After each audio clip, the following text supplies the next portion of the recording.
สบายดีมื้อนี้เราสิพามาชมบรรยากาศบ้านๆวิถีชีวิตแบบบ้านนอกพี่น้องข้อยคำยามเลียงบ้านนอกเฮาฝูงวัวฝูงควายอยู่กินตามธรรมชาติพี่น้องทุ่งไร่ทุ่งนากว้างสุดสายตาใกล้สิเอาหนำเข้านาแล้วเนาะพี่น้องเนาะฤดูนี้ก็ค่อนข้างว่าหวานหลายเนาะ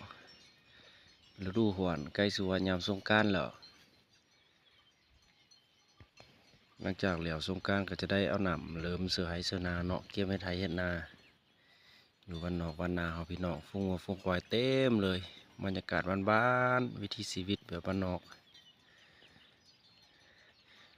ควายคำยามเลียงเวลาก็ประมาณ5 โมงกว่าเนาะภาพธรรมชาติสวยสดงดงามพี่น้อง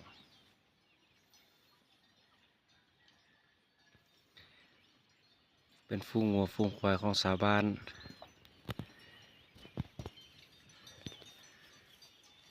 เต็มทุ่งไร่ทุ่งนาตัวใหญ่ตัวน้อยตัวเรียวเลยก็มีหมดพี่น้อง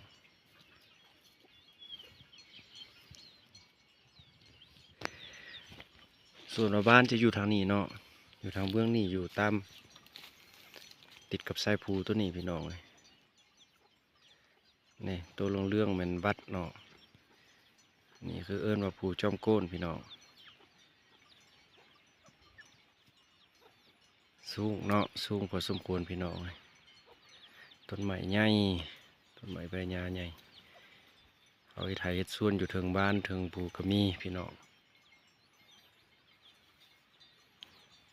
อากาศค่อนว่าอบเอาเนาะพี่น้องเนาะประมาณ30 ปลายองศาพี่น้องเลยตอน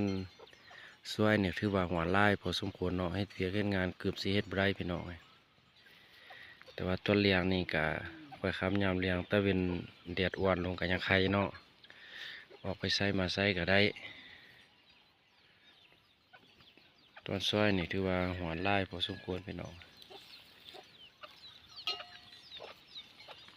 แต่เป็นสีแดงๆพี่น้องถ้าเป็นไก่สิรับผูแล้วเนาะสำหรับบ้านผู้เลอเนาะเป็นแนวนี้เนาะมักชีวิตแบบนี้เนาะเมนมาบอกเด้อพี่น้องเด้อเพื่อมักวิถีชีวิตแบบบ้านนอกบ้านนาเฮานะเมนมาบอกเด้อบ้านผู้เลอเป็นแนวนี้พี่น้องถ้าผู้เลอมักคลิปนี้ก็ฝากกดไลค์กดแชร์กดติดตามเด้อพี่น้องเด้อก็สิประมาณนี้เนาะ